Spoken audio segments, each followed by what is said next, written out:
So ఇప్పుడు మీ panel లో ఉన్నటువంటి పెద్దలను కూడా నేను చూస్తున్నా, వాళ్ళ డిస్కషన్ కూడా వింటున్నాను అప్పటి నుంచి.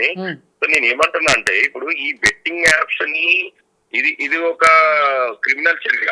సో దీన్ని కావాలని చెప్పేసి దీన్ని ఎంకరేజ్ చేసి చాలా మంది జీవితాలను నిజంగా చెప్పాలంటే మేము అంటే ఎంతో చదివిచ్చి మేము వాళ్ళు ఏదో ప్రయోజకులు అవుతారు అనే టైంలో ఇట్లాంటి యాప్స్ రావడం వల్ల మా ఇంట్లో పిల్లలు సూసైడ్ చేసుకొని చనిపోవడం జరిగింది. సో మేము చాలా నష్టపోయినాం ఈ విషయంలో. అయితే మేమేమంటున్నాం అంటే, ఈ బెట్టింగ్ యాప్స్ ని ప్రోత్సహించడమే కాకుండా ఈ బెట్టింగ్ యాప్స్ ని ప్రోత్సహిస్తున్న వాళ్ళకు ప్రోత్సహించేటోళ్ళని మీద ఈ సమాజం మొత్తం కూడా బహిష్కరించాలి అనే ఒక విషయాన్ని మేము అనుకుంటున్నాము.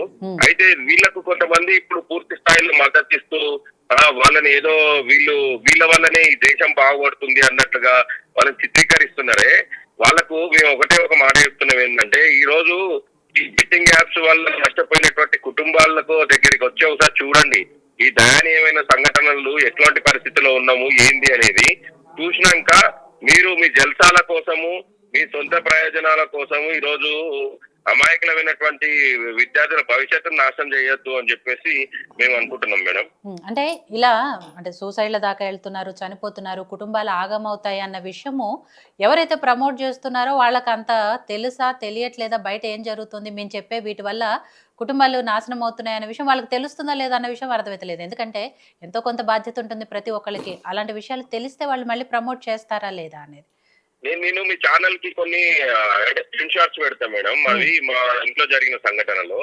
అయితే ఈ బెట్టింగ్ యాప్స్ వీళ్ళు ప్రమోట్ చేస్తారు, బానే ఉంది, వీళ్ళు డబ్బులు వస్తాయి అని చెప్పేసి, మాకు ఇన్ని డబ్బులు వచ్చినాయి, ఇన్ని లక్షలు వచ్చినాయి అని చెప్పేసి ఈ 5 రోజులుగా ఏదైతే టీవీలలో వస్తున్నారో వీళ్ళ వల్లనే మా వాళ్ళందరూ కూడా చూసి వీళ్ళని నమ్మి, అంటే వీళ్ళు నిజంగా ఏదో సమాజానికి ఉపయోగపడేటువంటి వాళ్ళు అన్నట్లుగా వీళ్ళు సోషల్ ఇంపాక్ట్ చేసిన వాళ్ళలాగా వీళ్ళని ఆదర్శంగా తీసుకొని, తప్పు జరిగింది, మా ఇంట్లో తప్పు జరిగిందని నేను ఒప్పుకుంటున్నా, మా వాళ్ళు కూడా తప్పే చదువుకున్నారు అయినా ఇట్లాంటి దాంట్లకు ప్రలోభాలకు లొంగిండు అని అంటే దాంట్లో కొద్దిగా మా తప్పు ఉంది, కొద్దిగా అవి ప్రమోట్ చేసిన వాళ్ళది కూడా తప్పు. ఇంకో పెద్ద తప్పు ఎవరైతే ఈ యాప్స్ ని తయారు చేసిండ్రో, మేమేమంటున్నాం అంటే వీటి వల్ల నిజంగా సమాజానికి చాలా చెడు అది ఉంది కాబట్టి ప్రభుత్వాలు కూడా చాలా కఠినమైనటువంటి నిర్ణయాలు తీసుకోవాలి.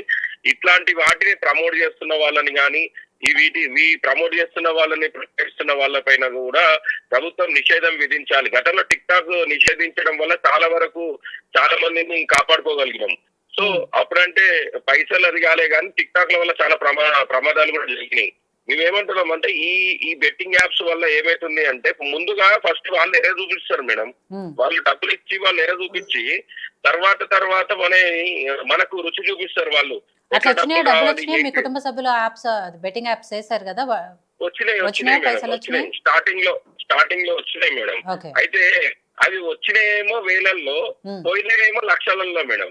ఇప్పుడు మేము రీసెంట్ గా ఒక భూమిని అమ్మడానికి పెట్టినాం మేడం. మేము 2 కోట్ల విలువైన భూమిని 25-30 లక్షలకు అమ్ముకోవడానికి సిద్ధమైనాం. ఎందుకు అని అంటే, మేము డబ్బులు ఎవరైతే మా పిల్లలు అప్పులు చేసిండ్రో ఆ అప్పులకు కట్టాలి కదా. ఇప్పుడు మేము అంటే ఏండ్ల నుండి తాతల కాలం నుండి సంపాదించిన మా ఆస్తులు పోతున్నాయి దీనివల్ల. అంటే మేము ఒకటి చెప్తున్నాం, సమాజానికి మీరు ఎలాంటి సహాయతాలు ఇస్తున్నారు ఈ బెట్టింగ్ యాప్స్ ప్రోత్సహిస్తున్న వాళ్ళు. అది ఇంకోటి, మేము ఈ మధ్య కాలంలో శ్రీశైలం దగ్గర మేము ఒక వీడియోలు చూస్తాం, అతని పేరు ఏదో ఉంది. సో వాళ్ళు ఏంటంటే చిన్న పిల్లల్ని తీసుకొచ్చి చిన్న పిల్లలతో ఏదో చేయించి ఇట్లాంటి వాళ్ళు కూడా బెట్టింగ్ యాప్స్ ప్రమోట్ చేయిస్తారు. సో ఏంది అసలు ఏం చేస్తున్నారు ఈ సమాజంలో, మమ్మల్ని ఏం చేయాలనుకుంటున్నారు? మొత్తం కుటుంబమే కాదు, ఇట్లా ఎన్నో కుటుంబాలు ఈరోజు రోడ్ల పాలైనాయి. వీళ్ళందరి గురించి ఒకసారి ఆలోచించండి అని చెప్పి అంటున్నారు. మీ ఛానల్ వాళ్ళు మంచి నిర్ణయంతో డిబేట్ పెట్టిండ్రు, నేను అప్పటి నుంచి చూస్తున్నా. కానీ ఇక్కడ కూడా వీళ్ళకు మద్దతు ఇస్తున్నట్లు కనిపిస్తుంటే చాలా అంటే కోపం వస్తుంది మాకైతే. అరే మేము ఇట్లా ప్రాణాలు పోగొట్టుకున్నాం అని మీ ఛానల్ కి మెసేజ్ పెట్టి మేము కాల్ చేయడం జరిగింది. అదే మేము చెప్తున్నాం, రాజేష్ గారు లాంటి అడ్వకేట్ గారికి కూడా మేము చెప్తున్నాము, మా బాధితులందరి తరఫున ప్రత్యేకమైనటువంటి కోర్టులో ఎట్లాంటి కేసు వేయడానికి ఏమైనా అవకాశం ఉంటే మేము బాధితులందరం కూడా మేము ముందుకు వస్తాం సార్. మీరు ఇట్లాంటి వాళ్ళపైన నిషేధం విధించేటట్లుగా వీళ్ళని వల్ల ఇప్పుడు పట్టుకున్నటువంటి యూట్యూబర్ల వల్ల వీళ్ళకి ఒక్కసారి పనిష్మెంట్ పడితే అందరికీ కూడా బుద్ధి వస్తుంది అని చెప్పి మేము అనుకుంటున్నాం మేడం. ఓకే, సుధీర్ గారు మీరు అడిగిన విషయానికి రాజేష్ గారు ఆన్సర్ చేస్తున్నారు. చెప్పండి రాజేష్ గారు. ఇప్పుడు ఈ క్వశ్చన్ చాలా మంది అడిగారు నాకు, గత 4 రోజుల నుంచి చాలా మంది అడిగారు. మేము ఇట్లా లాస్ అయినాము, ఒక 10 లక్షలు 20 లక్షలు లాస్ అయినాము. మనకు ఒకటే సింపుల్ లాజిక్, ఎన్డీపీఎస్ యాక్ట్ లో ఎవరైతే డ్రగ్స్ యూజ్ చేస్తే వాళ్ళ యొక్క ఆస్తులు జప్తు చేసి మరి గవర్నమెంట్ కి అటాచ్ చేయమని చెన్నై కోర్టులో కూడా తీర్పిస్తున్నారు. అంటే మన సౌత్ ఇండియా మొత్తం చెన్నై బెంచ్ లో ఉంది.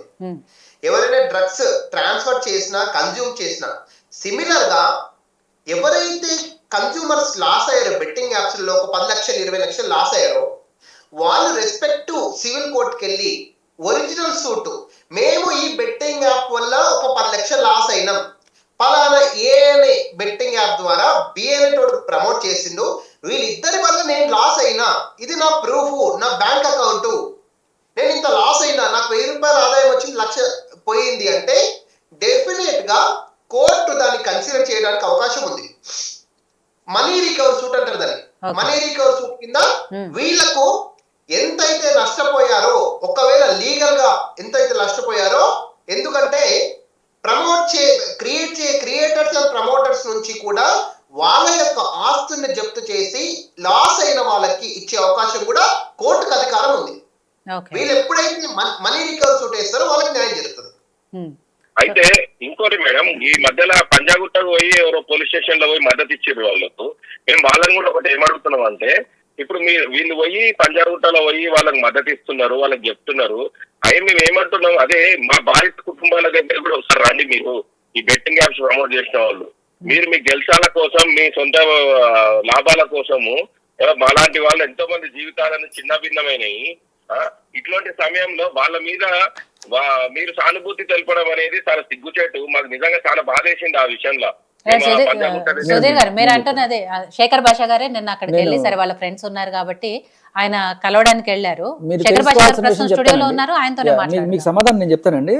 విషయం ఏంటంటే, ఇప్పుడు 12 మందో లేకపోతే 11 మంది వాళ్ళు ఇప్పుడు పోలీసుల ముందు హాజరు కావాలి. హాజరయ్యి వాళ్ళు ఇచ్చే డీటెయిల్స్ ని బట్టి ఆ పెద్ద తలకాయలను పట్టుకోవడం జరుగుతుంది. సో వాళ్ళు ట్రాన్సాక్షన్స్ కావచ్చు, ఐడీలు కావచ్చు, ఇవన్నీ కూడా వాళ్ళ నుంచి రావాలి. నేను చేసిన పని ఏంటి, వీళ్ళని అక్కడ తీసుకెళ్లి పోలీసుల దగ్గర సబ్మిట్ చేశాను నేను. సో దానివల్ల ఏమైంది, వాళ్ళ డీటెయిల్స్ తెలిసినాయి, తీగలాగారు, డొంక కదులుతుంది. ఇప్పుడు నేననేవాడిని లేకుండా నేను వాళ్ళని తీసుకెళ్లకుండా పెట్టానంటే, సరే పోలీసులు వాళ్ళ మెథడ్స్లో వాళ్ళని తీసుకొస్తారు, అరెస్ట్ చేసైనా తీసుకురావచ్చు, ఏదైనా తీసుకురావచ్చు, కానీ టైం పడుతుంది. ఈ లోపల ఏదైనా లాయర్ని సంప్రదించి వాళ్ళు యాంటిసిపేటరీ బెయిల్ తెచ్చుకోవడము. సో ఇలా జటిలమైనప్పుడు ఏమవుతుందంటే కేసు ఇన్వెస్టిగేషన్ డిలే అయిపోతుంది. సో నేను చేసింది మంచా చేయడం మీరే డిసైడ్ చేసుకోండి. ఇప్పుడు టేస్టింగ్ తేజ్ అనే అతన్ని తీసుకొచ్చి నేను అక్కడ కూర్చోబెట్టి ఆయన దగ్గర ఎంక్వైరీ ఆఫీసరు ఆయన మొత్తం డీటెయిల్స్ అన్ని తీసుకున్నారు, ఇన్వెస్టిగేషన్ ముందుకెళ్ళింది. నేను ఆయన తీసుకురాలేదు, అసలు నేను అక్కడికి ఆయన తీసుకురాకుండా